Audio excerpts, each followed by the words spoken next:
We are asked questions or things all the time about what is said from the pulpit and what other people repeat because they hear it from the pulpit. If it comes from the pulpit, well, I can use that too. But that's the problem, because we're, as pastors, as leaders, religious leaders, I don't care what religion it is, we're supposed to be the guides for people and set the moral standards. Do we refer to animals as its or creatures or whatever, beasts? And do we talk derogatorily about them, or do we address them? You can say they, if you're talking about a group like we do with humans.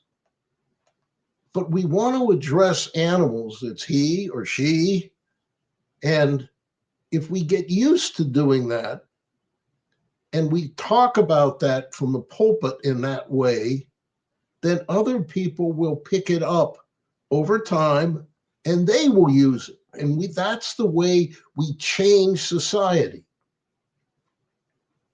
We do it in different ways too. I mean, we're coming up to November 1st. Okay, All Saints Day. So we celebrate like St. Francis, and then we have a blessing of the animals. And I've seen churches have a blessing of the animals followed by a meal that they serve the carcasses of dead animals. That is hypocritical. We need to think about who the animal is, not what they are. And we need to keep that in mind. We need to treat our neighbors as ourselves. You should open the doors to the churches to allow animals in. We always did. I mean, if an animal is noisy, that's a different story. But we've had dogs and cats and other animals in the church, and we treat them as members of the congregation. We need to think about the animals in that way. Don't use them as a joke, or sometimes we use step on them like snakes or spiders or whatever, and we talk about them as they're nuisances. Yeah, they are. Some of them are.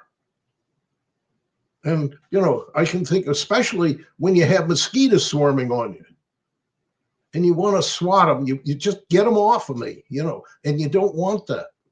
Or you get a pesky fly that won't leave you alone.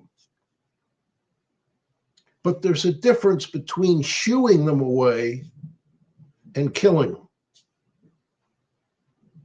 And you can use deterrence rather than something that will destroy or kill. There are sprays that they don't like. And, you can spray certain things around. Like they have these candles outside that have, citronella burning. And that keeps the bugs away. They don't like that citrus odor. Well, you can do the same thing, like peppermint spray. That some animals don't like it. Or menthol. Some of our cats don't like menthol either. So we want to be careful that we don't use it all over the house. But you want to think of the animals from the pulpit as we think of ourselves, or we think of them as part of the congregation, even if they don't come to church. They're our neighbors, and we're to love them that way. And we need to address the animals not as things, but as humans. I mean, think about what happens in the animal agriculture area.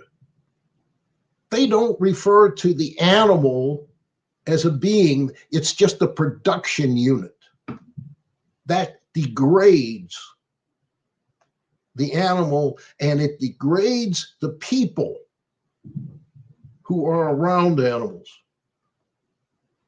And maybe that's the way the food industry, the animal food industry, uses it to get people to keep buying. Oh, it's just a production unit. Doesn't matter. It's a living being that wants to live as we live. And if you're eating the animals, you ought to think twice. Think about loving rather than eating. Amen.